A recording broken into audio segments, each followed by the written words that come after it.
Tavares. Rowe makes a run ahead of it. Bergkamp suddenly changed pace through the centre. It's Bergkamp! That's magnificent!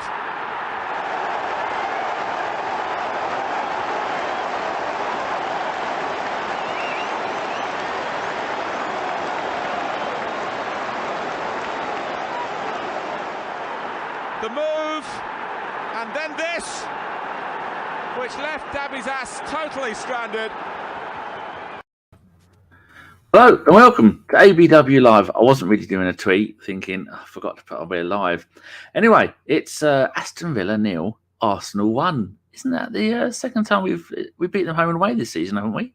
We have, and I'll tell you what, it was a well hard fought win, especially when you're sort of digging deep and you manage to get a result like we did today. I think it really shows that sometimes when you're playing bad and you still can get the result that you need, really starts to set you above the rest. So I'm and as well as the bounce back from the Liverpool loss as well, I think that's really setting us for a great finish to the season. It is indeed. With me this afternoon is Deke. Hello, how are you? What are you up to? You're up to talking to me. That's what you're up to. That's what I'm up to. You text me and was like, "Are you there?" And I went, I "Yes, forgot. I am there." I forgot to message anyone, and thankfully, the first person I asked said, "Yeah." So, of well, course, I asked I'm sitting here just watching the football, my man. That's what it's all about. It's a Saturday early kickoff, only Premier League game that's being played today, which is a bit weird. All day. Yeah, it's the only Premier League game being played all day. There's an FA Cup game between Middlesbrough and Chelsea. Oh, come on. Memories. Balogun. That'd be lovely. Anyway, should we say hello to the beautiful bastards in the chat? It's here we go. Right, so I have to go to which button is it to? It's this one. And first one, Don 1 is in there. Arsenal. I'm not sure what you're saying there. Oh, you're there. Arsenal. Indeed. Paul Nell is there. Oi, oi. Michael is there. 1-0 to the Arsenal. Oh, what a song. What a song. What are you drinking there? Just normal milk? Baileys. Was that all full of Baileys? Yeah. I have got 6 bottles of that. I get it. I get one every year, and it was St. Patrick's Day a few days ago, of course. So I cracked it open. I celebrate it every single year for my nan who passed many years ago, and she loved this stuff, Irish. She was from Cashel in the middle part of Republic of Ireland, which I went to a few years ago and visited it. But I celebrate it every single year, so I thought, what a better time to crack open a little bit more. Fucking drink. I have about a mouthful every time I do it. I've got 7 bottles of that in the house because Tesco's are doing it for £12.50 for the 1.5 1 litre bottles. And I bought the. I'll need to pop over there then and get myself some more. I bought the chocolate. No, this was November. Chocolate Lux I bought, and I bought the strawberries and cream, which is like toilet cleaner. So don't get that. I want to try the almond one. Yeah, I quite like almonds. Size there, few, never in doubt, was in doubt. Avon is there. Oi, oi, some more oi. Was it 1-0 to the Arsenal, says Avon. Formerly knows, good afternoon. Thunder, Danny, with Rag and Bone Man today. Welcome, Yeah, Deacon. it's the Rag and Bone Man beard, yeah. I think he likes you. He takes his wild before he likes people. That's fine. I think he's you work hard for that affection. I like it. You do. BX says, come on, you Gunners. Michael's double dipping. That's what we like to see. He's on Twitch and the YouTube. Will T, greetings. Boring, but a win. So happy. Yeah, it was a little bit. It had moments where it was a little bit stale. But once again, we came from the back of a quite obviously a promising and optimistic first half against Liverpool, obviously a few days ago, and we only played a few days ago. You got to remember that as well. And we're playing early day kickoff today, just because of TV fixtures. But we managed to grind out. Okay, wasn't maybe the most entertaining football game, but it was a game where we really just dug our toes in. And, I was very happy about that. What's that person there? BX is said had 3 points with the Queen City Gooners in Charlotte North Kakalaki, as our shredder used to call it. Phil Macker says hello. Super is there. Hello, boys. Hopefully I can hear you over all the volleyball whistles. I don't know what that means. Maybe are you at a tournament? No, somewhere. Oh, maybe. Yeah, Phil Macker. Great to see Leno on the first date of his goodbye tour to the Gooners tour. Yes. That's very well put. Formerly knows the 3 points is all that matters at this stage of the season. So true. Low-key afternoon, all 3 points. John Cronin. Gooners are back, lads. 1-0 to the Gunners. And Phil Mack, I thought we were professional as always and comfortable. I think we were indeed. Right, I got up late, and so I missed the first 10 minutes. And it was only half an hour in. I went, that's not Ramsdale in goal for 20 minutes. No, it's not Ramsdale in goal. So he's got to suffer a little bit of a hip injury. Yeah. It was a little bit nerve-wracking, wasn't it, going into the game and having Leno in goal when we know he's not as comfortable on the feet as much as we've seen with Ramsdale the last few months, seeing as how prevalently we play out from the back, and it's one of our major strengths now, as I've mentioned in a podcast with you before. That playing out from the back is so comfortable. We look so comfortable doing it. First half against Liverpool, there was moments where we could have cleared it, but we didn't. And today, I thought Leno had a fairly decent game. He came in with some great last saves at the end, towards the end of the second half. The full 90 minutes. I thought Leno, considering he's been in the shadow of Ramsdale pretty much the entirety of the season, completely losing his first team spot, very professional. Just such an adult take upon it, because you see a lot of football players, if they don't get what they want, a lot of them like to throw all their prams out the trolley, so to speak. But Leno, model professional, stepped up today and got us the clean sheet and the 3 points. Indeed. Super says one of his offsprings is at a tournament. Oh, fantastic. Size says, I was watching BT Sports today. Pretty atrocious commentary. Who's the commentary on BT Sports? Because I was watching it just on I was watching it just on a random stream. I don't know what channel it was, but I was watching it. Squeaky little shit. Phil says, Rami out for 3 weeks, or just giving him a rest so he doesn't go away with England. Now that's good. That's tactics. I like it. We've got 4 players in the England side at the moment, more than any other team in England, which is quite rare. It's been a minute since we've had that, since before the Adams days and Seaman and stuff like that. So it's been a minute since we've had that. Saka, Emile Smith-Rowe, Ramsdale, and of course, who's the last one? Saka, Emile Smith-Rowe, Ramsdale, and who? Benny Blanco. Oh, White. Of course, Benjamin Button.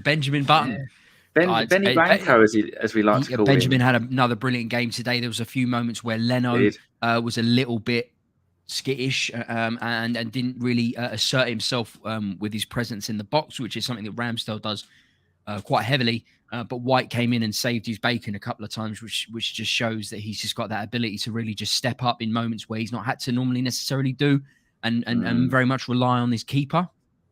So I thought that was brilliant. Thinking back, the last time we had that many in the England squad would have been Wilshere, Walcott, and Welbeck. Oh, yeah. That's a good shout. Maybe Kieran Gibbs. I know Holding has been in and out, so has Chambers, but not at the same time when Wilshere was dominating and getting man of the match game after game for England. Just steady on. I love Wilshere. He was one of my favourite Arsenal players for a long time. I've got a tab here only for him playing at. There was a very funny Jack Wilshere tweet. I need to find it. You carry on, and I'll find this Jack Wilshere tweet. It was hilarious. His first game they lost 3-2. His next game they lost 3-2, and then last night they drew 1-1 with Brøndby, which everyone's heard of. Brøndby. They're not having a very good season, but he played the whole 90 minutes, I think, against Nordsjælland.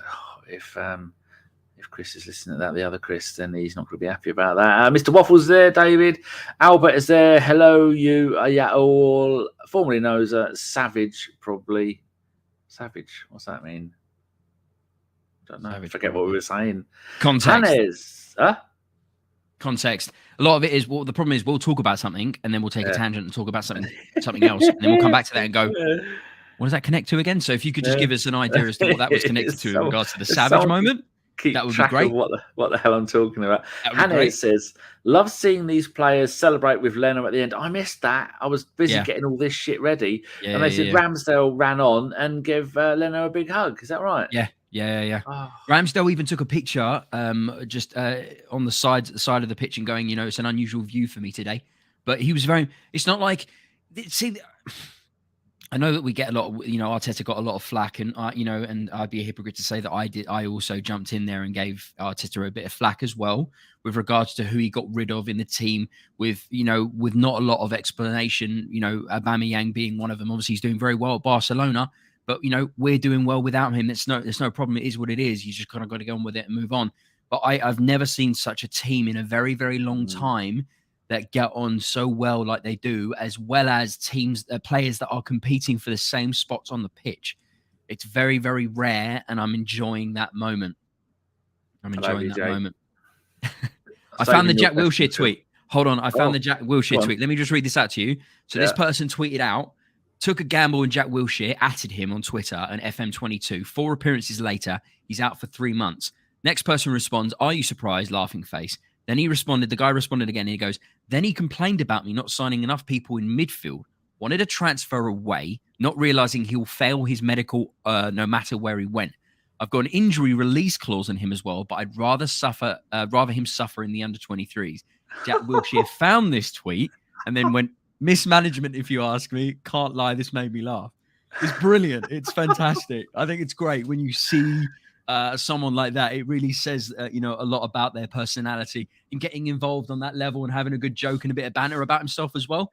I think that says a lot about Jack Wilshere, a player that I'm sure we all love and adore, and hoping that would have got at least a 6-month contract out of the Arsenal, even if it was a pay-to-play system, just to be around the team, because he knows what it means to wear the cannon.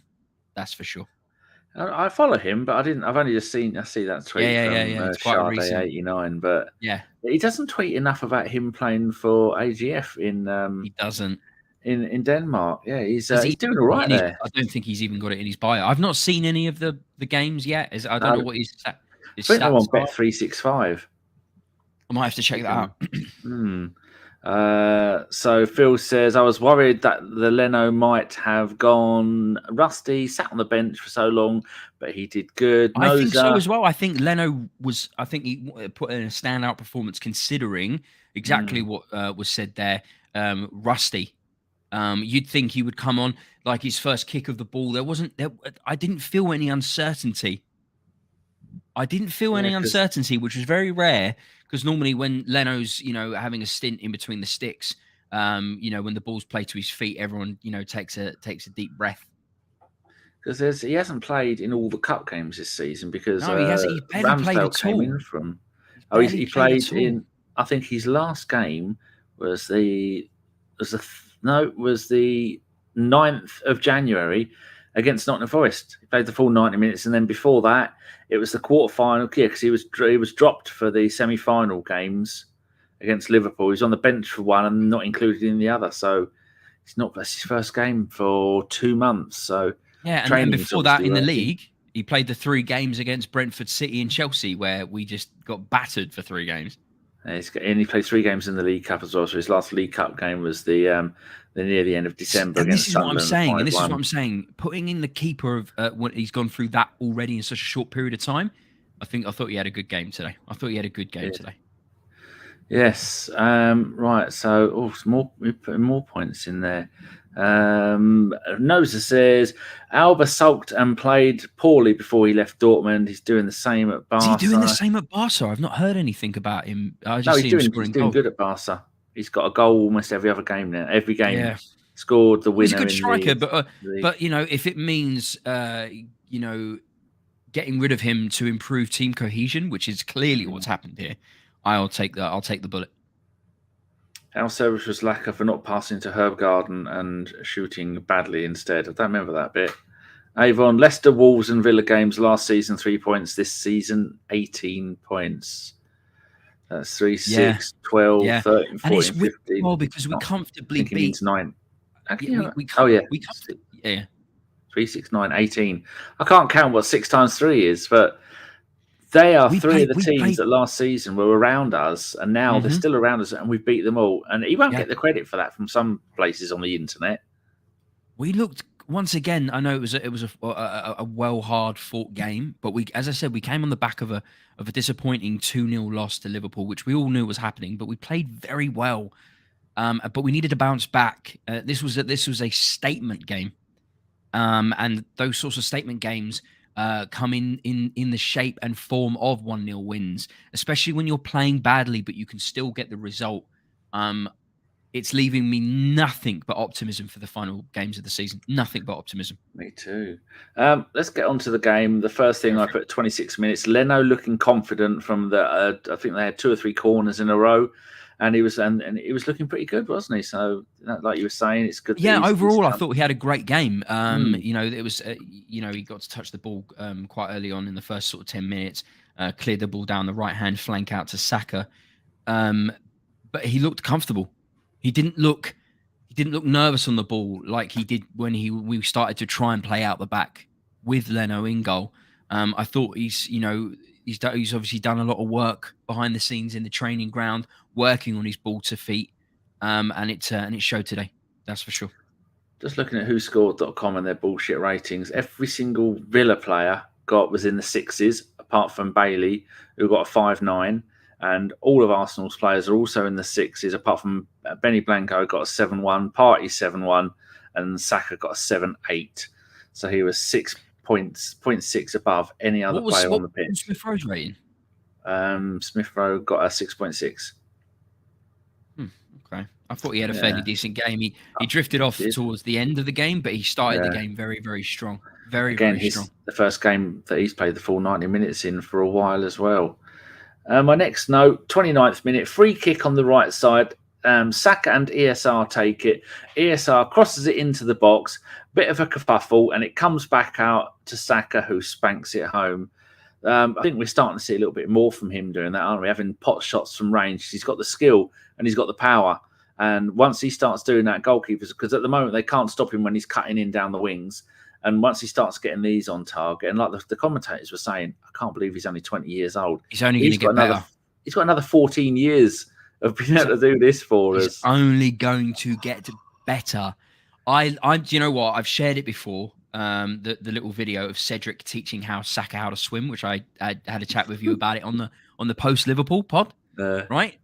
Once again, you're seeing this Cedric and Saka combination where they're having the chat. Before the free kick, before corners, they're having a chat and they're combining really, really well, which came into fruition for the first goal. Aston Villa's defenders should have marked Cedric out of that run down the right-hand flank. That was embarrassing from Villa. Villa played awfully today. Arsenal played bad, but we still got the result that we needed. But Villa played woefully.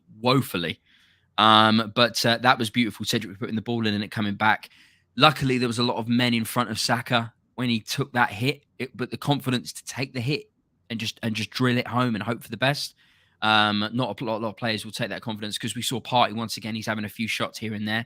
I think Partey, once he gets his final third in his pocket, I think you'll see a midfielder that's going to be competing with some of the best in the world, because he's dominating the middle of the park. He's playing fantastically well.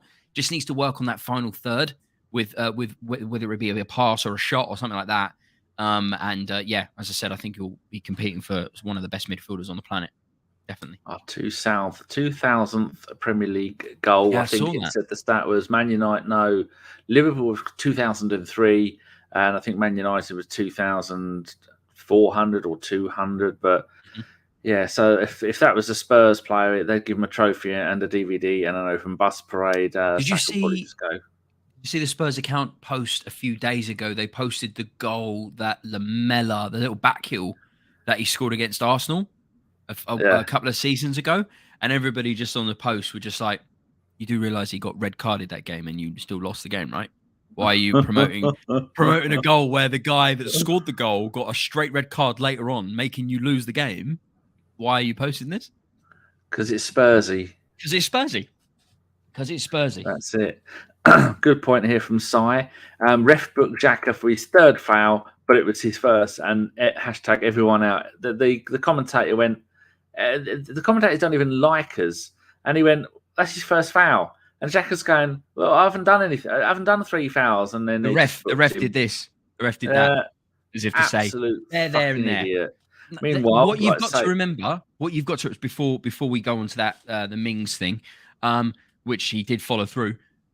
What you've got to remember is these referees have now they now have the fourth official, VAR, the video assistant referee to rely on, as well as the lineman can rely on the VAR system as well. Which therefore, if you're relying on technology to do your job for you, your job performance is going to naturally decline because you're relying on a system which can kind of overrule you in the long run. So therefore, you'll see referees and linesmen get a little bit skittish about making decisions. That's why you're seeing linesmen now, they only raise a flag once the ball has been finally touched, which is frustrating. It's bullshit. Which is complete bullshit. And you find it very difficult now to celebrate anything because, what the guys on the pitch are kind of just like the forefront men. They're not really the decision makers really anymore. That's what that's how I see it. And therefore, as I said, you see linesmen and referees, their ability to decline because of reliance on technology. That's how I'm seeing it. And that's exactly what I'm seeing there. Lots of decision making going incorrectly because they're not having to work as hard. That's how I see it. They're relying too much on technology.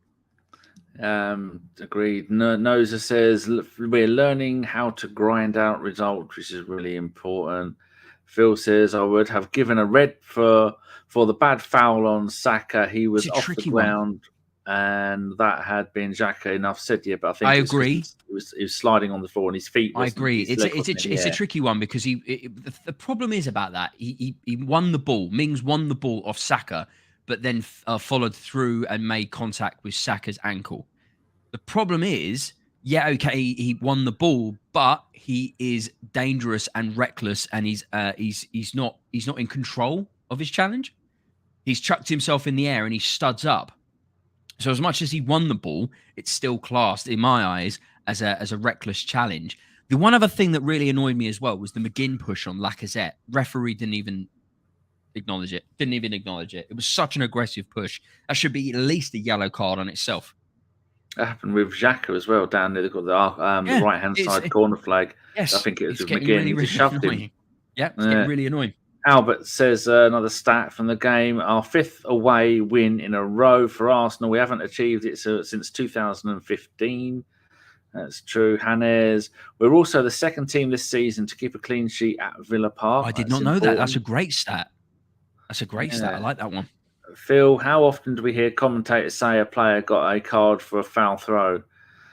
Oh, the Bellerin days, great times. Right, so let's move on. 31st minute. He's coming back at the end Mings of the season. on Saka, yellow, and then a McGinn yellow card too. I think that showed the referee couldn't control them because he had 5 Arsenal players following around the pitch shouting at him. He had some Villa players shouting at him. And then I don't think we got a video replay of Xhaka falling over there. So I think that may have been the McGinn thing that you were saying, that he come over and shoved him again, which was lots of shoving and handbags. But I don't think that should have been a red because he slid in. We had his whole leg on the floor. But it's like some of the people saying in the WhatsApp group that there's no protection for Saka as usual, which is bullshit. We saw after the post match, we heard obviously some quotations being put into the podcast, and we were quite taken aback by what Arteta had said. Sort of going, thanks to the Premier League for giving us this fixture listings. If it really feels like you're doing one over the Arsenal over this is absolutely ridiculous. I really feel like that was a real turning point for Arteta to really start to show some of his bite and his spunk, But I really feel like he needs to say something about the fact that Saka's getting rotationally fouled every single game now, and it's getting a little bit silly. And referees need to have it in their mind, especially that he's a young English player in English league. He's one of our poster boys for the English football team as well. We're hoping that he's going to be doing this on the international stage as well for England and dominate in that regard. As much as I don't support the World Cup, I'm hoping that he's going to do the business in the World Cup at the end of this year. Referees need to be protecting rotational fouls. They need to be keeping on top of that, especially when you've got yourself a video assistant referee sitting in a room looking at, I don't know how many 10 monitors that he's got looking at. There should be people looking at this and making marks against people depending on rotational fouls, because it's getting a little bit pathetic now. As much as I agree it's part of the game, but when you're constantly focusing on one single player to deliberately try and injure them, we've seen it happen to Jack Wilshere. Jack Wilshere played with a swagger on the pitch. We obviously mentioned him earlier already, but he brought challenges upon himself to give space to players around him to release the ball late, which they were unfortunately. He rode a lot of challenges and ended up, damaging his ankles beyond repair, which the same thing happened to Diaby, which for me would have been one of the world's best midfielders on the entire planet. I thought Abu Diaby was the midfielder of the world. I thought Diaby could have been up there easily. But anyway, I digress. The Saka situation is very much the same. He releases the ball quite late and therefore, unfortunately, rides challenges. But there's only so long there's only so long he's going to be able to do that, I don't know if Arteta needs to have a little chat with the coaches and go, listen, I know this is part of your game, but if you can kind of maybe adapt it and change it a little bit to try and change your style of play, then that might need to be done. But because I'm just hoping and praying he doesn't get one of those crunchers that Jack Wilshere and Abu Diaby received and therefore stifled potentially what he could become. Yeah, but you see that other teams getting their players looked after and cared for, but when we expect it from ours, it's we just get ignored. We saw that over and over again. Start with the next point is just before half time, 45th minute. Xhaka attacks in full effect, like we've already said. Hashtag Xhaka attacks every time he gets booked for bullshit. Moving into the second half, great headed clearance from Gabriel, because that looked like one of the bloke he jumped. No, Watkins was behind him, and he jumped up, managed to get the ball, and then put it out for a corner. He wasn't happy. He went off and started screaming at people. But lovely bit of defending there. And do you know what, Danny? Just before, I'm still blown away that we haven't conceded a goal this season from a set piece. I know, from a corner. From a corner, sorry, that's correct. Yeah. From a corner. Considering how bad we were just a season or two ago, this is nuts. I still can't get over it. I'm just waiting. Every corner, I'm just like, this will be the corner where we're going to concede, and we just don't. I'm blown away. Anyway, carry on. Yes. So am I. 52nd minute, counter-attack, Saka is off and away, and then he had a brain fart. What do you think happened there? Because he could have gone. Smith Rowe was on the far right waiting for it. Lacazette was making a run through the middle, and he was waiting for it. And he decided, like you were just saying, kept the ball too long, kept on going, and then went. Oh shit! Like sometimes when I forget, how do I put a t-shirt on? Do I put my hands inside it, or do I grab it by the out? It happened to me the other day. I sat there and thought, I can't remember. I put a bloody t-shirt on. So for me, this literally boils down to the fact that he is 20 years old. Okay, he's played a lot of football, but he has got lots to learn still to finalise, how to, when he's in a sticky situation that he might not have been in before, or every single situation, making a run into a box or pass or whatever is going to be a slightly different situation from the previous one, right? So every single time he goes into one of these situations, he's got a lot to think about and a lot to do, because he's not only a player that Arsenal rely on to, whether it to be score goals, to get assists, make runs, dribble with the ball, look creative, defensive work as well. This is one of these players that does this all very, very well. So when it comes to situations like this, you're still going to see slight moments of inexperience. As much as he has got a lot of experience from playing first team football, there's a lot of stuff to iron out. He's only 20 years old. He's not in his prime yet. As you said, Danny, we've still got 14 years of this guy still to go. I'm not worried about him making these mistakes, especially in a creative format. If it was defensive format, then we can have another conversation about it. But when it's in a creative format, you want these players to be doing these things and trying different things, because it only takes one moment where he'll end up playing it off beautifully, and then we're all having a chat about how he scored this wonder goal. Yes, it is. And it's they can't stop him, so they're going to have to foul him. And we saw plenty during the game today that Smith Rowe, Ødegaard, and him, whenever they got a little touch, they went down. Which is what everyone. It's sad that they're playing the game, but that's the only way you're going to get away. Get on with the game, because then these players will get the rotational fouling. Will have to stop. Mings and McGinn were booked early on. So David Ball here is just saying it was a great tackle by Mings. You're completely correct. It was a great challenge. He won the ball beautifully, but you have to take on board the fact that, yes, okay, he made that great challenge, but he was up in the air, and not up in the air, but he was in a reckless slide that he can't control, okay? And he had his studs up. So as much as it was a good challenge, it was still classed as reckless, and he still made contact with studs up. That's all I'm going to say about that. So as much as I agree it was a great challenge, it's still classed as reckless because he wasn't in control of his challenge. Yeah, like Harry says. Jesus fucking Christ. I forgot to mute my phone. Yes, I know the battery's low, you dickhead. Piss off. Wait, your phone tells you that it's low on battery? It's a notification. What is that? When it gets down to 20, 15 and 10%. Guys, the charger's right there. Guys in chat, can you please tell me if you have a phone that tells you that it's running low on battery? Because I've never, ever heard. Don't you get a notification? I thought everyone gets that. No, we get. It is annoying. We get a pop up to say how much battery you've got, like at 20%, 15%, and 10% or whatever, but not a voice going. I like Sean when she was 5 saying, "You are the weaky link. Goodbye." That's my notification. You can set a notification to the noise. It's always been on. I've never turned it off. I've turned most of the other shit off. Anyway, digress. Carry on. Javi says, Arsenal was so far ahead of schedule that we forget our best players are kids. They're only going to get bigger, smarter, and stronger. True. Very true. Sounds like a Daft Punk song right there. Yeah. Sire says, Buendia should have paid, was class. We should have paid 50 million for him instead of Ødegaard. Oh, right, yeah. So as he's been tongue-in-cheek, people. A little bit of kappa. On the toilet. Bit of kappa on that one, is it? A little bit of kappa. Michael says, no. As far as I know, my phone doesn't. Oh God, no one phone does. Yeah. Matt Philford had a small child under the desk, and Albert says he gets none of them. What was I up to now? What point in the game?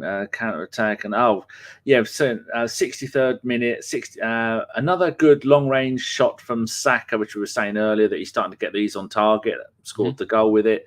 It's going to be part of his game. It's just something we've not had for quite a while. Well, now we can see from Smith Rowe was doing that when he came on earlier in the season. When he's coming on as a sub scoring goals, it's quite often pot shots that were on target and going in. And goalies don't like it.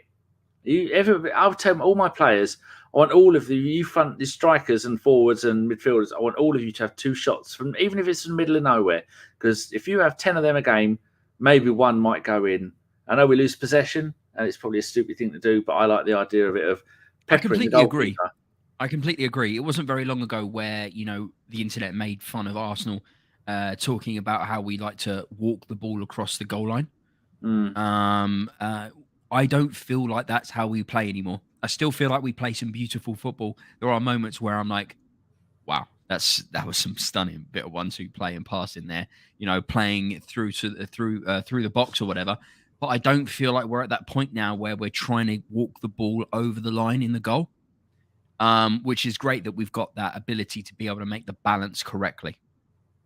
So I'm really happy about that. I was on Twitch. I always get annoyed when people don't have things for you to spend your points on. Like we've got Bergie bonus points. I've got 77,000 of them, and all I've done is change the background of one of them. Huh? You can add things manually, right? Yeah, I know. I've just never done it. Well, you could do whatever you wanted there. I know. Like on my Twitch, I've got if you ask a question, you get an honest answer thing or something. I can't remember. I've got a few other ones. You can add anything you want there. Anything. We've only got 5 people watching, and there's no one stat padding apart from Michael, which is sad times. Yeah, I should go and edit him. Or maybe Nick does most of our stuff there because he streams 5 or 6 times a week. Yes. But I should go and edit it. Right, 67th minute. My last real note from the game. From about 65 to about 75, Villa are doing really well. This time they've hit the post. That one got past Leno, but it hit the post and then went out for a goal kick. But they were really piling on the pressure. They brought on Danny Ings. He's a half decent player. I was a bit sad that Callum Chambers didn't play after the goal that he scored midweek. Maybe I shouldn't have been. Facial injury or something like that. He had a little bit of a knock, so he wasn't able to start. I think there's Michael using at the very using the Twitch things. Here we go. Rudy's there putting some quotes in. Good, because we've run out of stuff to say almost. No. I've got some stats right here. There's also something I want to talk about with the Emile Smith Rowe as well. I'll read these quotes. So, up to you, what you want to talk about. Yeah. Quote from Bukayo Saka on the nervy end to the match. Quote, yeah, of course, that's the Premier League. That's football. We've been in that situation a lot this season and we've come out on top. We did it again today. End of quote. Albert says 13 clean sheets this season. Amazing. When was the last time that we got 13 clean sheets in a season? I'd love to know that stat. If anybody in the chat is able to pick up that stat in some... Oh, okay. I have got it. How would I... I'm going to get rid of that because because as they say, strikers win you games and defenders win you titles. So I'd love to know what that stat is. It's there. Oh, this is very nice. I did this last. Very professional. I did this last night. For people at home and on the bus, I've done every Premier League season thanks to transfermarket.com. Yeah, if you're listening to this and you can't see this, he's drawn penises just everywhere all over the screen. And I've done it says here, like for this season, 12 clean sheets for Ramsdale in brackets in 24 games. Last season, had 11 for Leno in 35 games. Runnison had 1 in 1. And then I've done all the clean sheets. So sometimes I had up to 39 games because they come on, a goalkeeper gets subbed on. So the last time we've had 13 clean sheets would have been in Czech. I was surprised. Czech's first season. Surprised. When it's highlighted in green, that means that he got the Golden Gloves for that season. So Czech's first season, 16 clean sheets in 34 games, and then got the award for the most number of clean sheets. And Ospina had 2. So that season we had 18 clean sheets. Wow. There you go. Okay, and we've got some games to go. We could make. Well, it looks like the season that we've got the most in. It looks like it's is that 98, 99? With Seaman with 19 and then manager with 4? 20 in 93, 94 with Seaman. Oh, okay. All right. I don't know if we'll maybe... Oh, yeah. 93, 94. I don't know if we'll reach 20. We've only had 4 clean sheets of all the decent keepers. And Lehman only did it once. But we would say, why did Seaman leave? But look at this. Seaman's games... going backwards, he had 28 games, 17, 24, 24... I mean, you're missing 14 games a season there. So then you had other players come in. I mean, you look like where was a good one? Manninger came in 4 clean sheets in 6 games in the season after the 98 that's double. A good ratio. That's and a good Lukic ratio. Got 5 and 15. You know, they're all good and everything, but Runnison is 1 for 1. So that's what I'm going to say. Yeah, and Leno, I haven't added Leno to this yet, so it's 13 this season. But I think we can probably add another 4 or 5 to that. Do you think we could, chat, what do you think about the optimism and the chances that we could maybe potentially go for 20 plus clean sheets in a season? Do you think we can maybe do it this season? Or do you think it's something that we can maybe look into next season? There's most of my notes. Let me know. The one thing I want to talk about very quickly is Emile Smith Rowe started the game very, very well. There was moments where he was cutting in from his usual playing in on the left and playing very, very well. But there was a moment in the middle of the second half where he took the ball beautifully on the chest and laid it off to an oncoming run from Lacazette. And that was in the centre of the park. And everybody talks about Emile Smith Rowe that he hasn't got the ability to, his heading ability is not existent.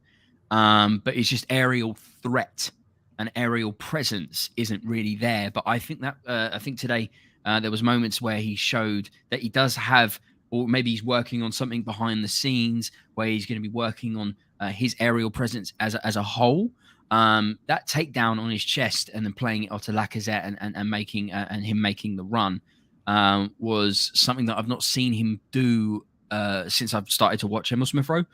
And you know, as I've said to you before, I really like the idea of Emile Smith Rowe playing as a false nine in moments where we might not be able to rely on Lacazette for the final games of the season. You know, Lacazette's really our only top up striker. Martinelli, I don't feel like he's got the ability to play as a lone striker. I very much like him playing in on the left. The idea of maybe like a Martinelli on the left, Ødegaard in the middle of the box, the number 10 spot anyway, Saka on the left, and then Emile Smith Rowe sort of like playing as a false nine. I really would like to see that before the end of this season, because I feel like Emile Smith Rowe has got so much in his locker and so much in his ability to play, not only with his ability, but also be able to involve other people in around him. I thought that just that one little moment of him taking it on his chest from the air really says to me that he's got something about him that he's probably working on, that he can really turn himself into an incredible, if it's a shadow striker. I play a lot of Football Manager, guys, by the way. As a shadow striker or a false nine, all you need to do is go on Football Manager 2022. A lot of people take the mick out of Football Manager, but you've got to remember is that Sky Sports have used Football Manager in the past for their statistics because they are so accurate as actual life, in real life stats and scouting. A lot of football teams around the world use Football Manager as a form of a scouting network. If you are not Ben Breton Diaz of Blackburn found out he could play for Chile through the game. Did you hear about that? You know what? I didn't hear about that, but I'm not shocked because Football Manager is as much as Sports Interactive. That it's very much just a carbon copy. Sometimes every year it's a little bit frustrating. But Sega and Sports Interactive, the company and the production company, whatever, and the devs, they get together and create this game. They put in a lot of work and a lot of effort to create such a well-polished article when it comes to statistics based on players and teams around the world. It is unheard of to know to know of a team or a player that you might have heard of on the fringes, and then you go on Football Manager and you go, oh, okay, this is what he looks like, does it? Emile Smith Rowe can play a false nine shadow striker very comfortably. The only thing he really needs to work on is his finishing, which we are seeing this season, as he is still very much Arsenal's top scorer. 10 goals, all competitions, which Emile Smith Rowe needs to play a striker. Just you started that a month ago, and that's got no. I'm not giving up. It's going nowhere. Right, we've got some more quotes here from Rudy. Cheers, Rudy. Saka, we are more resilient. You can see that. It's a process we've been working on for a while. Last season, we weren't there, but this season, we've been much better at seeing out victories, and it's helped us get more points. I wasn't as nervous towards the end. I was thinking, no, I like the way they were slowing the game down, playing for time, taking ages, doing stuff, letting stuff go out, and when no panic clearances, which after the Liverpool game where they panicked and shit the bed clearances. Yeah. So where are we down to? David says, these 5:30 a.m. kickoffs, my arse. I keep nodding off. Oh, okay. You're across the pond. Right, fair enough. Left. I've watched. I went to America and Canada back in 2011, and I remember going into a pub literally right next to the Empire State Building at 6:30 a.m. and I walked into the pub. Everyone was drinking like it was a Friday night. It was 6:30 in the morning, and everyone was just getting sloshed. Good times. Good times. Can't think of anything worse. Another quote: Arteta on Arsenal fans singing his name. Quote: That's why it gives probably sense to everything we do. If we can make them happy, everything makes sense. Personally, it feels great. Followed up. How do you feel about Arteta getting linked to PSG? By the way, Danny. Fuck off. Arteta on Ramsdale. He wasn't comfortable in the last 50 minutes against Liverpool. He wanted to be here to support Bernd, which tells you a lot of things behind the scenes. It's exactly what I was saying about his tweet. And Phil Macker, you skipped over that, Danny. You skipped over that. ESR close control is awesome. He really showed some glimmering, sort of glimmer moments today. Once again, I want it by the end of the season, Danny. That's my ambition. Happening. I want it. I want it. Phil Macker, Arteta on bad Saka foul. Mings is a cunt. Everyone knows it. It's direct quote. Actual quote. The only last note I've got is Pepe fucked up 3 times now. Stay away from the ball when defending. He meant to make a break in near the end of the second half and then kicked the ball. He was off on his own. He kicked to pass the ball to one of their players. And to his right, you think, what the fuck are you doing? And then he went to clear it, hoofed it up in the air, and it went back in again. And then the next time, I think he fouled someone or did something stupid. I'm thinking, oh my good God, Pepe, just go and stand in the centre circle, mate. Don't fucking touch the ball. Just stand there, put your hands in your pockets. Just there for moral support at this point, Pep. Moral support. Can I have a quick rant, Danny, about Pepe? Just a quick rant. It's something that I have to. I've not spoken about it in quite some time. Now we know that Pepe is probably going to be leaving the season in the summer, right? No. We'd like him to, but we've got to pay £15 million this coming summer and £15 million the next summer to finish paying him off.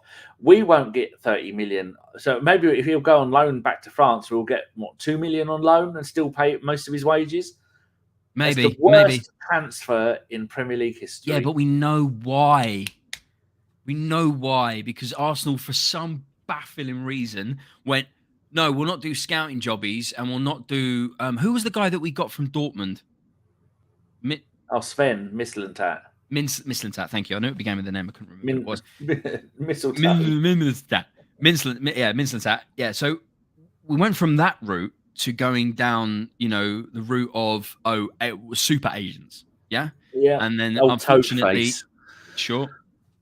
And unfortunately, that got us in bed with the Pepe deal with Lille, which was. I'd love to know how much Lille got of that 72 million pounds. I would like to know as well because it's taken a few years now for us to for that to be paid off. I know that I've seen a lot of Arsenal fans over the years thinking I don't know how, and these must be simple human beings, but they think that we must have just paid 72 million pound up front and just gave them here's 72 million pound in cash. Here you go, Lille, enjoy it. That's not how football works. Well, Lille weren't allowed to because Lille got in trouble because they were making too much money. So we paid them 12 up front and then 15 million for the next 4 seasons. It's a crazy deal. And I'm very frustrated that we've allowed it to go on as long as it has done, because we've known now for a season or two that Pepe is not the player that we thought we'd buy. The player that we thought we'd got.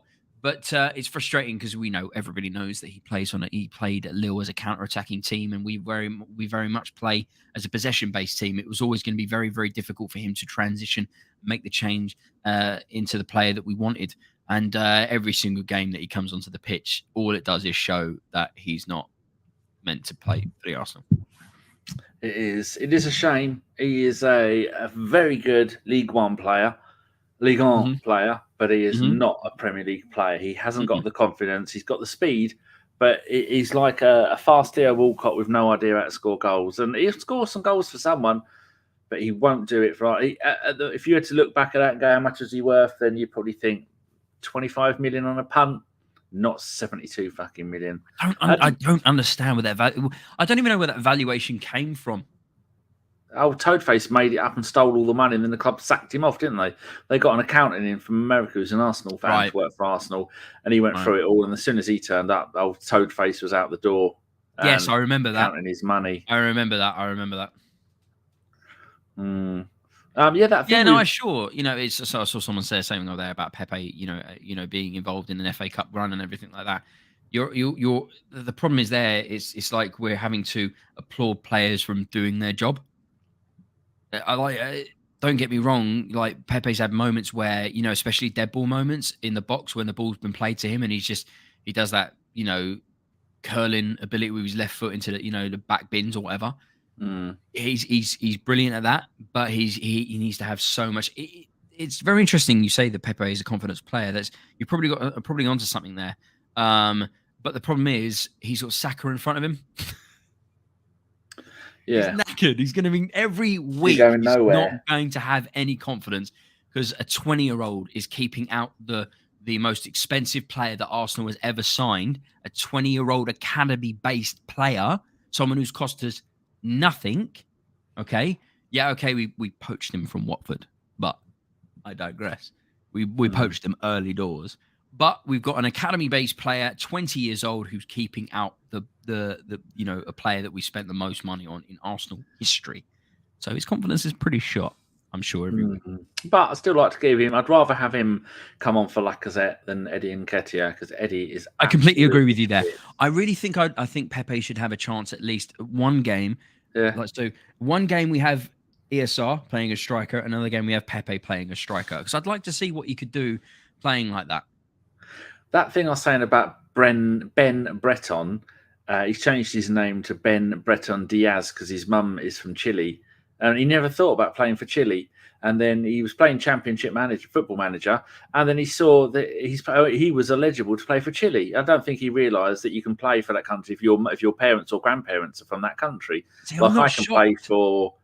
I thought I could play for England and Republic of Ireland. And I always thought I was part Italian. But it turns out I did a DNA thing. I'm bloody German. I'm not Turkish shocked. German. I'm not shocked. The Football Manager, as I said, their scouting network that they have, which creates the game, as I said, professional football clubs use it as a scouting system. My Egypt thing, I am part Egyptian. Oh yeah, you've said this before. Part Norwegian as well. But I've always wanted to do like a DNA test thing to find out my history and stuff like that. I've never done it though. Is it my easy? mum bought 5 of them. Oh, okay. Yeah, so my brother lost his, so that was a waste of money. So but looking at, I knew that my family, because they were from the Channel Islands, and they were occupied by the Germans in World War II and the Italians. So it's 50-50 if my granddad was Italian or German. So it turns out he was German, because I've got some family members that living in Germany. Apparently, I've messaged them; they haven't replied. Fuck them. All right, we're slightly getting off track. Oh yeah, so then now he plays for Chile. And he's a great player, and he loves it. Brilliant! I love that story. It's a great story with Football Manager coming in big again. It's a great story. Right, where were we up to? There's something else we've got a couple of questions before we move on.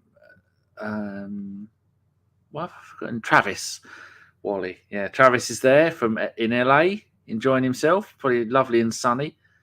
We've got a couple of questions. What time is it? What time was the game kickoff, by the way? If it's in Cali?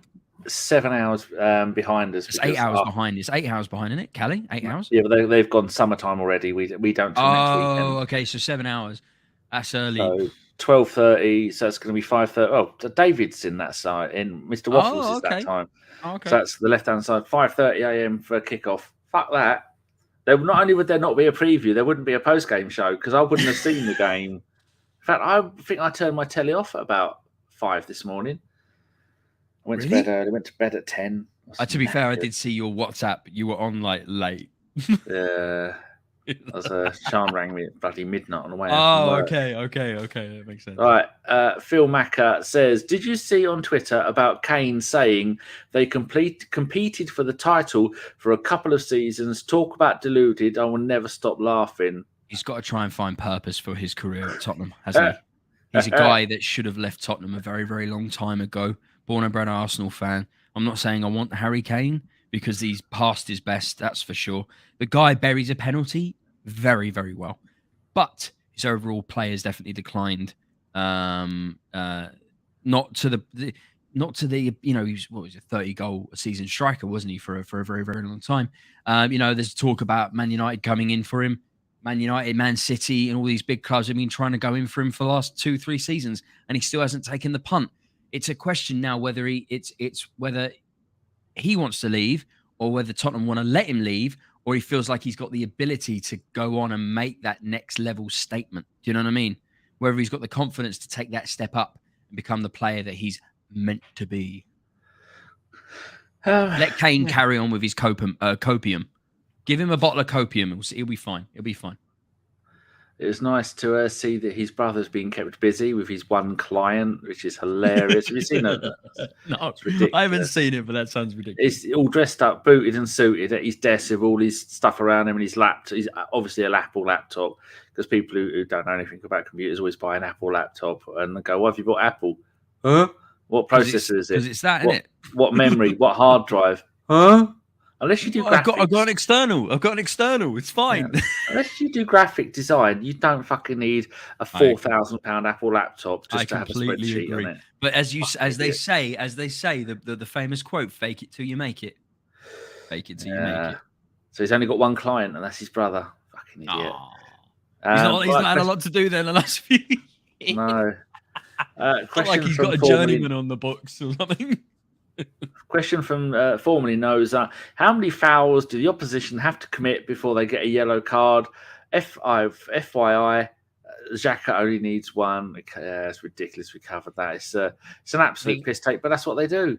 I think it once again goes down to the inability of referees to make decisions now because of VAR. Oh, pardon me. Reece Nelson is 100% better than Pepe. Yeah, I like Reece Nelson.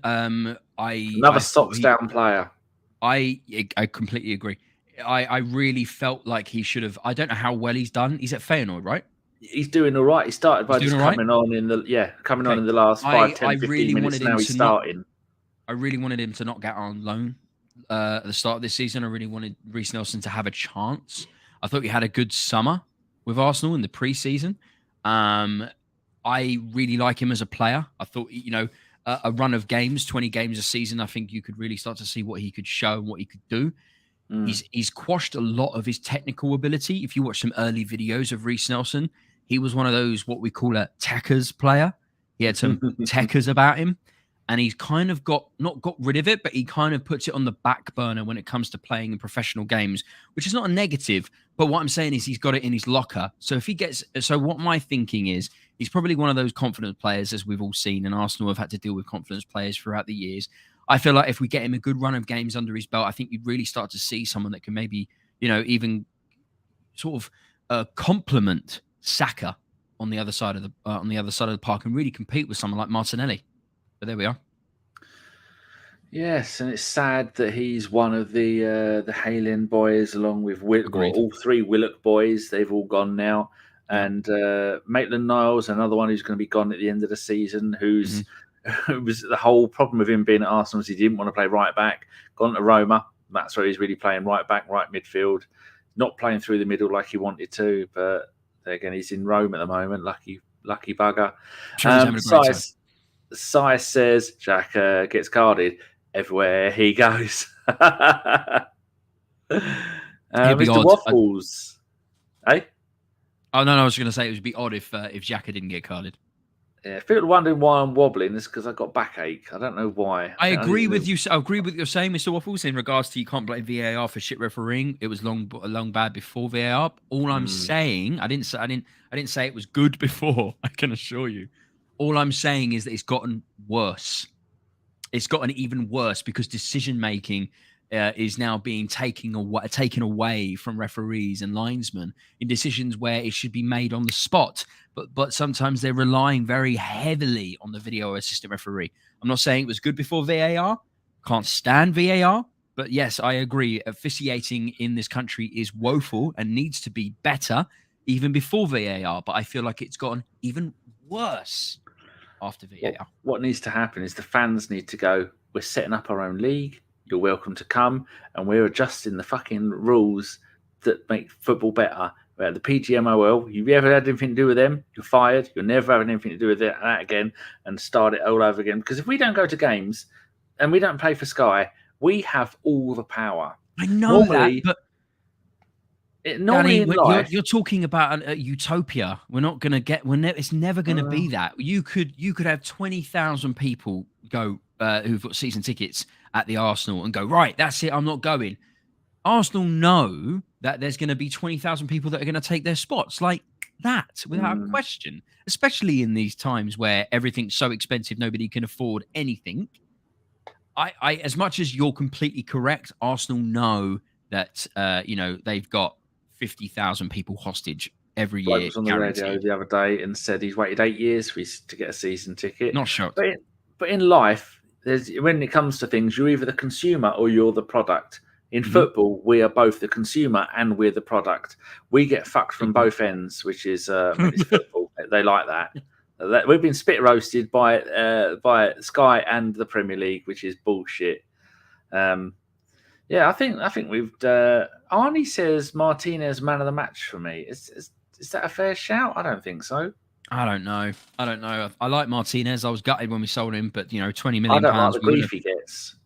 But saying that he did give Arsenal a lot of grief on socials and in interviews in the last few months. He's given a lot of flack to Arsenal and stuff like that. So it's a lot of spitting in the well moments for Martinez. So it's a tricky one. As much as I liked him as a player, especially in the last, when obviously Leno got that injury against Brighton and Martinez came in and stepped up, and we were like, where the fuck has he been for the last 10 years? Like, where were you? Where were you? Like, we've had to rely on Almunia. This is crazy. You go all the way back to 2016-17. 1 clean sheet in 2 games, and then in 1920, 3 clean sheets in 9 games for Martinez. Yep. And it's I didn't realise how many with Szczesny that he played 3 seasons for us. I mean, his first full season, 13 clean sheets in 38, played the entire season in goal. That's rare. Next season, 10 in 25, then 16 in 37. Where did it all go wrong for Szczesny? Smoking in the changing room. Probably got something to do with having a cheeky little fag in the changing rooms. I don't know. I loved Wicek. I loved Wicek. Yes, so did I. He was another one that should have done so much more at Arsenal. I was gutted. He's not done bad, has he? No, he's. Don't get me wrong. He's still standing. As much as Juve are playing like a pile of garbage at the moment, he's still very much, in between the sticks at one of the most reputable clubs in the world right now. He's 32 next month. Is he really? Old bastard. That feels like yesterday he was like 21. Have a guess how many games he played for Arsenal. I'd have got this completely wrong. Oh, in total? All comps. 150. 181. Oh, okay. What were you thinking? I was thinking about 70 or 80. I thought he was in and out with Fabianski for about 4 or 5 seasons. Oh, Flappy. Oh, Flappies. Yeah. He's played 170 games for Juventus. Oh, shit. Oh, okay. That puts in... Okay. And then 81 for Roma. It was very much bouncing between Flappy and Wojciech. Neither of them could really hold down a spot. It's been a minute since we've had a keeper where we're like nailed on. It's been a minute. I agree. There wasn't many moments where there could have been a man of the match performance, but the guy scored the goal and showed glimmer moments once again that he's going to be a stellar player for years to come. And Saka, I agree. Sigh with a, I don't know if this is a real quote from Martinez. Yes, my vision was blocked for Saka's goal, but do you remember when Arsenal blocked my path to becoming number 1? Now, you'd think that's bullshit, but that is the kind of thing that I think Martinez I think he'd say that. He's very, very, very bitter about the Arsenal thing. He's very, very bitter. Well, he should be. He was at the club for a decade, and they let him go. Turns out the right thing to do. But at the time, I'd rather have let Leno go and then kept Martinez. But that's an ideal world. We wouldn't have been able to do it. He's just signed a contract, blah, blah, blah, blah. We needed to buy players. They offered us 26 million for him or something. Martinez very much wanted first team spot. So did Leno. It was going to be one or the other. And Leno wasn't going to generate any money. It was Martinez was going to generate 20 million. So. Right. I think that's it. It's all over. Another away win. 5 away wins in a row. Grinded out another win. Games in hand FC. Well, we seem to be the only games in hand FC that are actually winning our games in hand. You look at, this season, between Man City and Liverpool, they've lost 5 games out of 58. So, hardly anybody beats them. A couple of those were flukes. So we didn't expect to go and beat them. So, our run of 11, 12, 13 games, the only 2 we lost is against the first and second best teams in the league. You can't knock that. Our goal difference is up to plus 13. We're now 4 points ahead of Man United with a game in hand. We're 6 points ahead of West Ham with the game in hand, and we're on the same games as Spurs, but 6 points ahead of them. It's in our hands, isn't it? It is. 2 great little bonuses as well.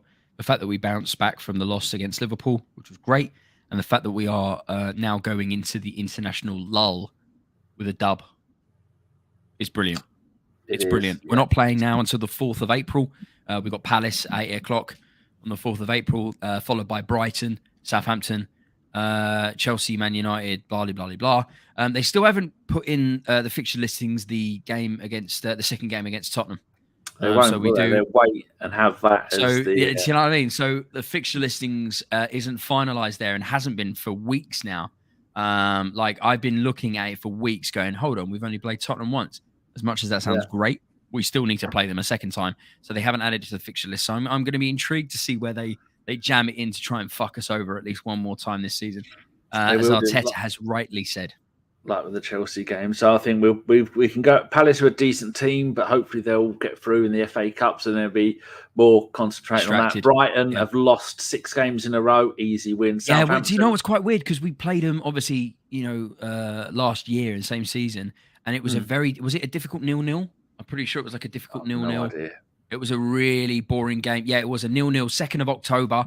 I was in the Isle of Wight. I stammered through the wilderness to try and find reception in a pub in the middle of nowhere. It took me half an hour to get there during a storm to watch a 0-0 draw against Brighton. It was boring, and I couldn't believe I wasted my entire day to try and find somewhere to watch the game, and it was that result. So typical, I guess. But there we are. But yeah, no, I'm confident against Palace, Brighton, and Southampton. No problems there.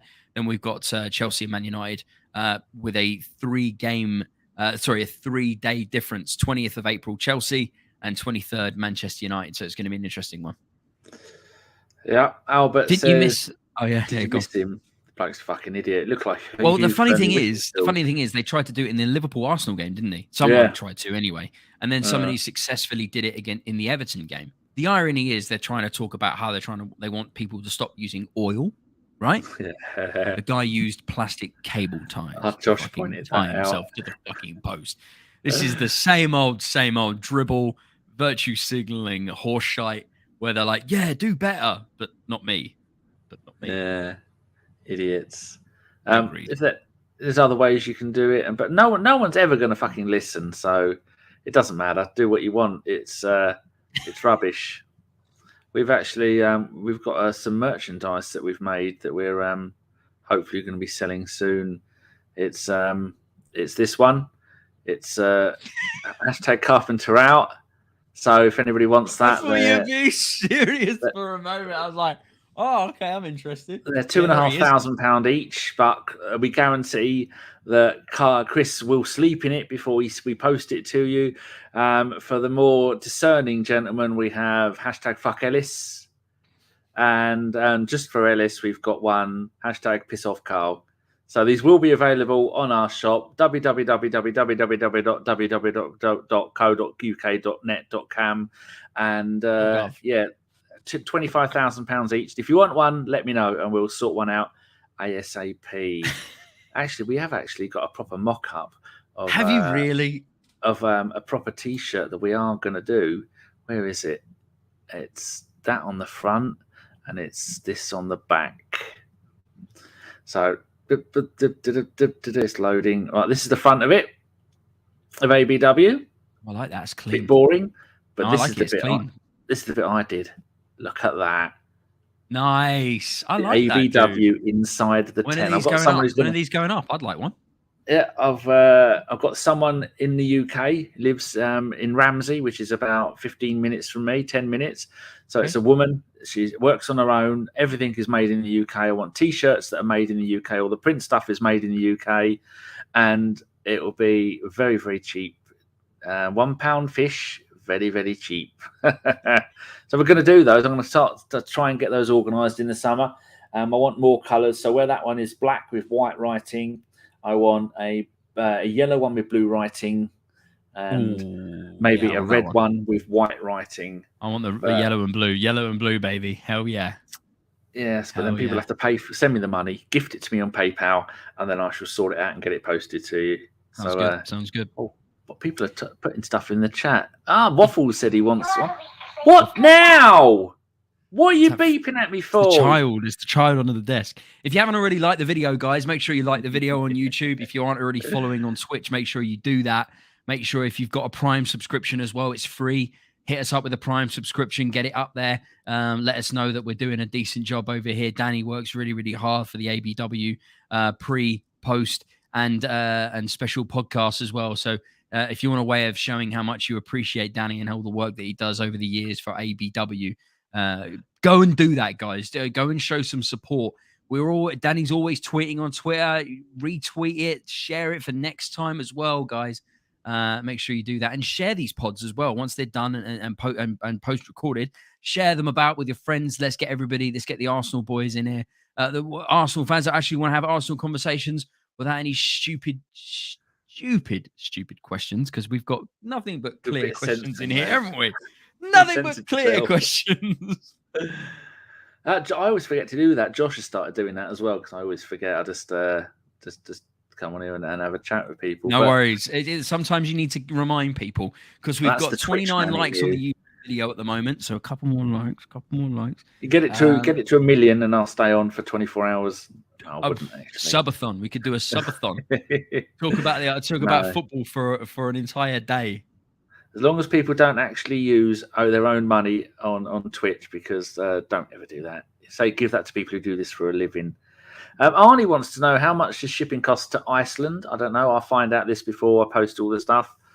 If you have any questions about the shirts, I'm sure Danny would be more than happy to talk about it with you on Twitter.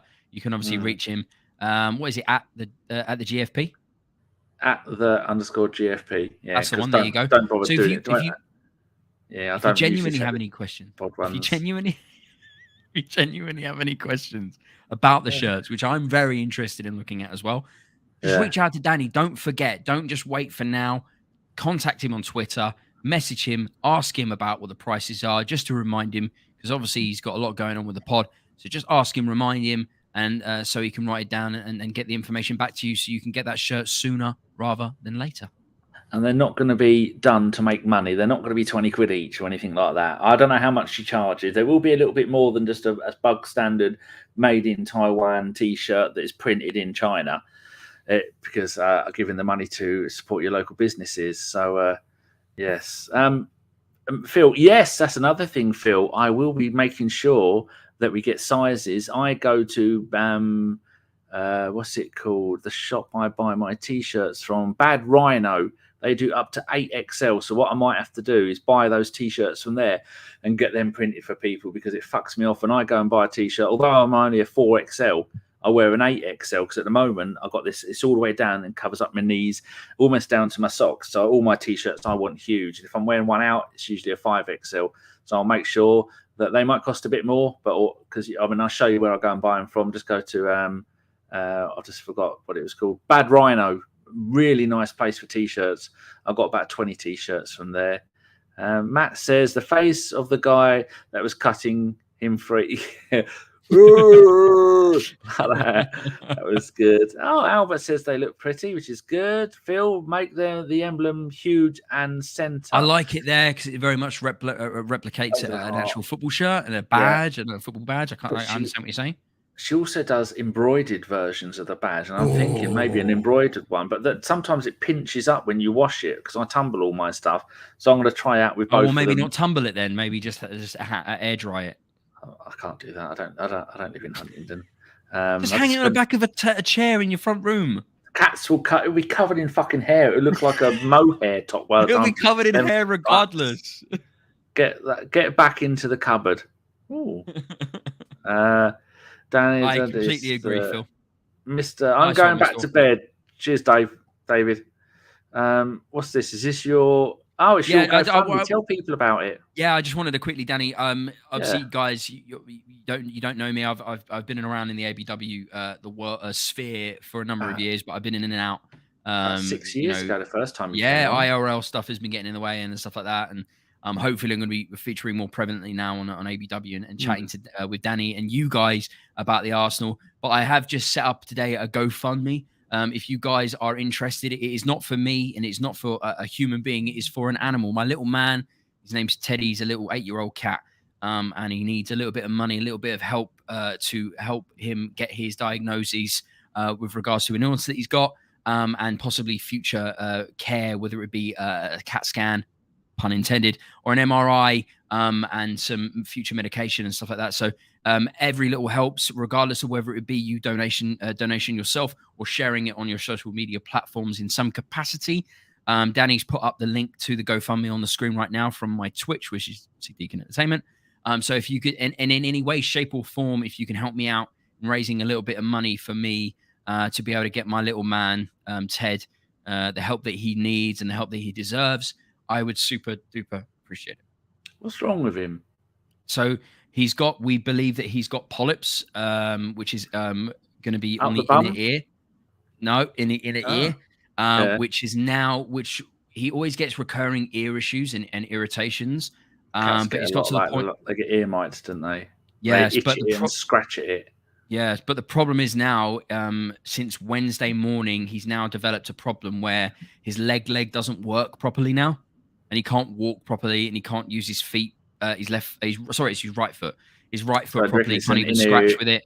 An inner ear So imbalance thing. It's creating another issue to it. So we need to get this issue sorted sooner rather than later, because if it doesn't get dealt with, then he could potentially, turn into worse things, hearing loss and an inability to even walk or function. And therefore, when it comes to an animal like that, it can get bad. So any help would be graciously accepted in any capacity, as I say, whether it would be a donation yourself or sharing it out on your social media platforms to anyone who would be interested in helping out a little animal like my little man, Ted.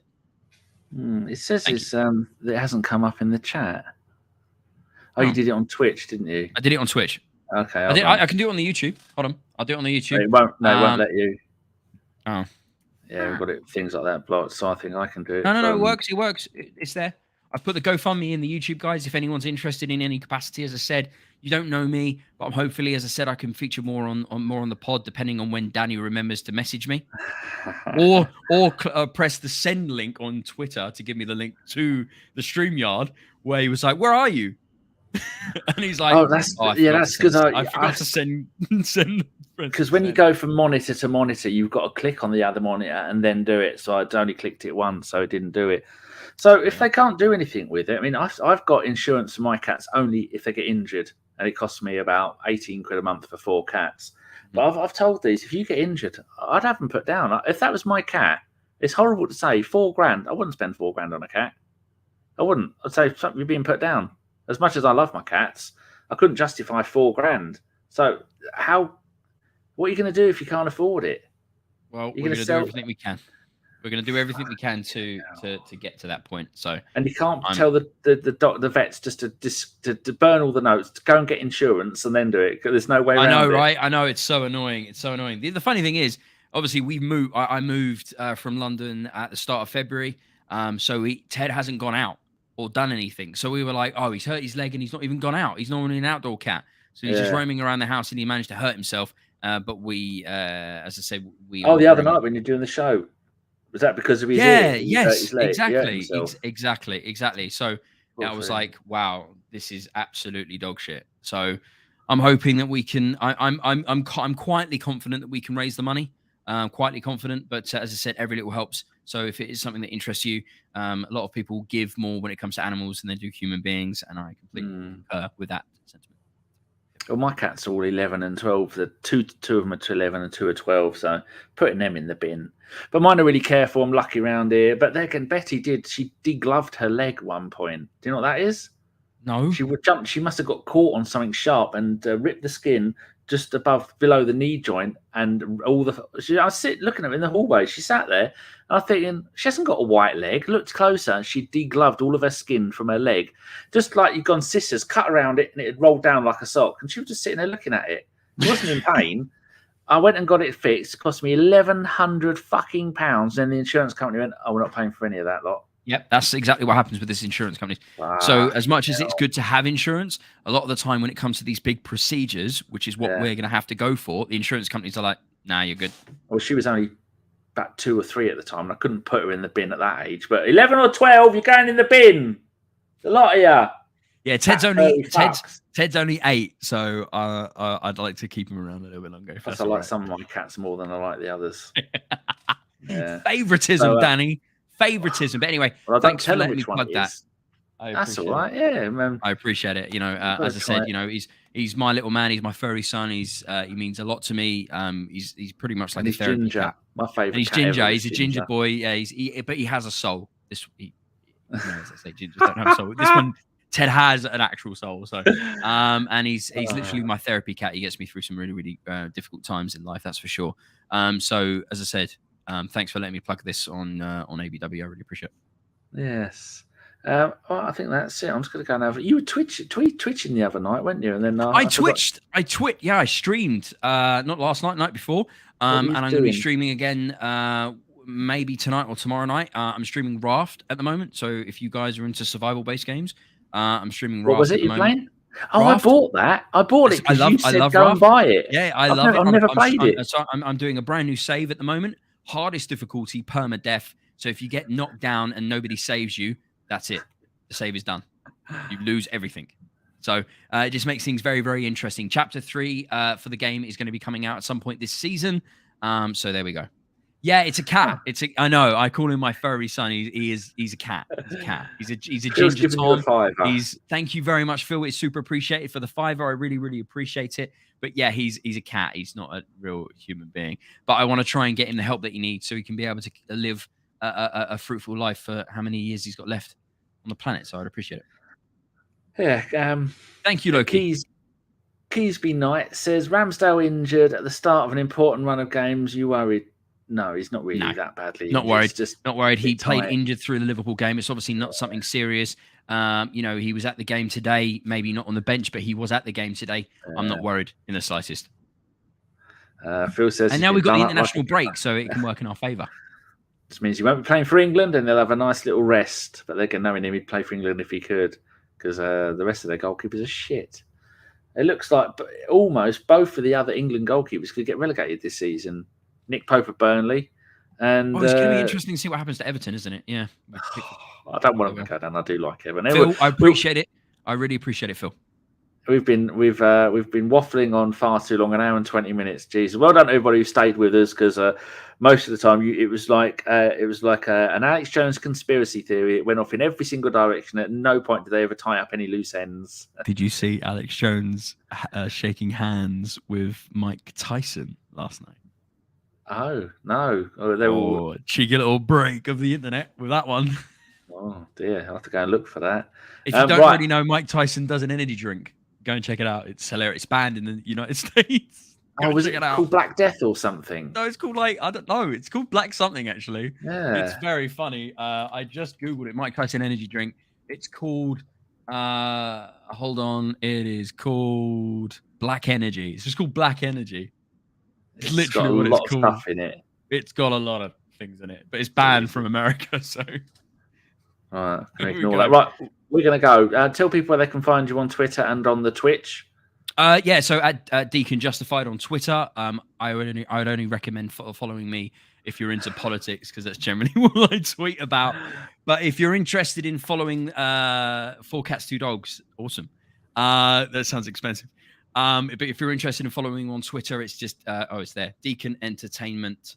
So I am on I'm on the Twitch. So if you want to, you can see it. There you go, Deacon Entertainment. You can see it. Follow me on Twitch. I'm going to be streaming again quite regularly over the coming weeks, and I will be heavily promoting the GoFundMe on there as well. So, but I thank you so much for even looking at it, sharing it in any capacity. And Phil, thank you once again. I really appreciate it.